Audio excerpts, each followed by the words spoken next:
وہ دیکھنے میں شریف گھر کی بیٹی لگ رہی تھی۔ میرے قریب ہو کر بولی، چلو گے صاحب؟ میں نے پوچھا کتنے پیسے لوگی؟ کہنے لگی، آپ کتنے پیسے دیں گے؟ میں نے اس کی گہری نیلی آنکھوں میں جھانک کر دیکھا اور کہا، آؤ گاڑی میں بیٹھو۔ وہ گاڑی میں بیٹھی اور ڈرتے ہوئے بولی، کتنے آدمی ہو؟ میں نے مسکرا کر کہا، میں اکیلا ہی ہوں۔ وہ کچھ دیر خاموش بیٹھی رہی، پھر بولی، آپ مجھے سگریٹ سے جلاؤ گے تو نہیں؟ میں نے مسکرا کر کہا، بالکل بھی نہیں۔ وہ کہنے لگی، آپ بے شک پیسے کم دے دینا، مگر میرے ساتھ کچھ برا نہ کرنا۔ وہ بہت خوبصورت تھی اور اس کی معصومیت اس کی باتوں سے ٹپک رہی تھی، مگر پتہ نہیں کیا مجبوری تھی کہ وہ جسم بیچنے پر مجبور تھی۔ میں نے پوچھا، کھانا کھایا ہے؟ کہنے لگی، نہیں۔ میں نے ایک ہوٹل کے سامنے گاڑی روکی، کھانا پیک کروایا اور گاڑی میں بیٹھ کر آفس کی طرف چل دیا۔ رات کے 11 بج رہے تھے، سب اپنا کام کر رہے تھے، مگر وہ مسلسل میری طرف دیکھ رہی تھی۔ میں نے کھانا پلیٹ میں ڈالا، اسے کہا، ہاتھ دھو لو۔ وہ کہنے لگی، مجھے نہیں کھانا۔ میں نے پیار سے کہا، ڈرو نہیں، تمہیں کچھ نہیں ہوگا۔ وہ ہاتھ دھو کر آئی، میرے سامنے کرسی پر بیٹھ کر کھانا کھانے لگی۔ جب کھانا کھا لیا تو جو کھانا بچ گیا، کہنے لگی، میں یہ گھر لے جا سکتی ہوں؟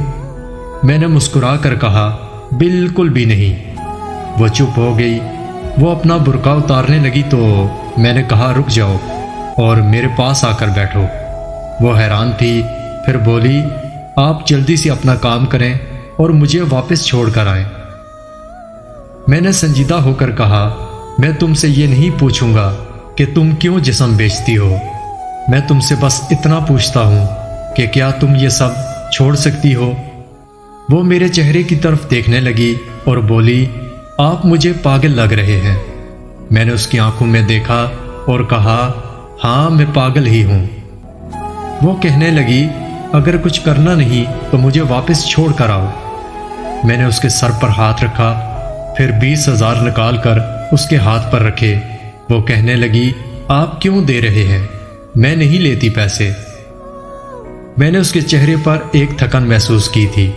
وہ آنسو روکے بیٹھی تھی، بار بار یہی کہہ رہی تھی، مجھے واپس چھوڑ کر آؤ۔ میں نے اسے یقین دلایا کہ ڈرنے کی کوئی بات نہیں۔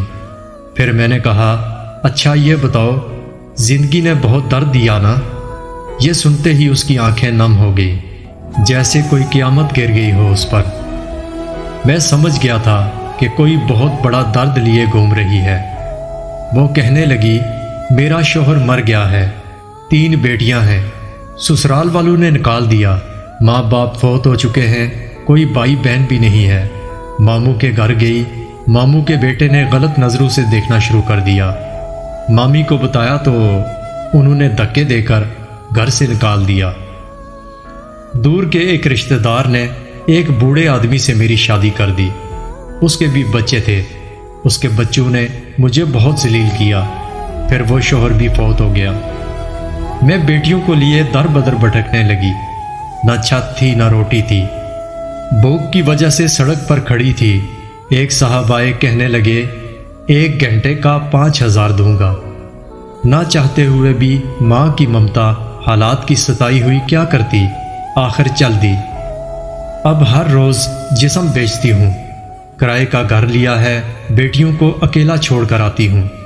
کیا کروں؟ بہت سوچا خودکشی کر لوں، لیکن بیٹیوں کو دیکھ کر ہمت نہیں ہوتی۔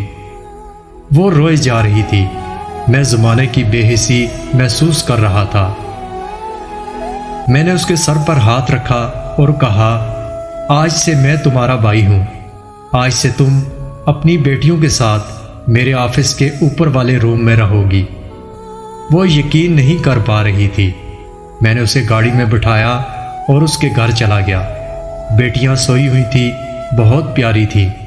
وہ مسلسل روئے جا رہی تھی اور کہتی، آپ انسان نہیں فرشتہ ہیں۔ وہ دعائیں دینے لگی۔ میں انہیں آفس لے آیا۔ میں نے کہا، اب تم سو جاؤ۔ میں اپنے آفس روم میں گیا، میرے سامنے سے وہ چہرہ گزرا جو ایک لڑکی اپنے شوہر سے جھگڑا کر رہی تھی، اسے کہہ رہی تھی مجھے طلاق دو، تمہیں میری قدر نہیں۔ وہ اپنا گھر جلا رہی تھی۔ اپنی بیوقوفی کی وجہ سے اسے کیا پتا زمانے کی تلخیاں کیا ہوتی ہیں۔ طلاق لینا آسان ہے، اس کے بعد جینا موت ہے۔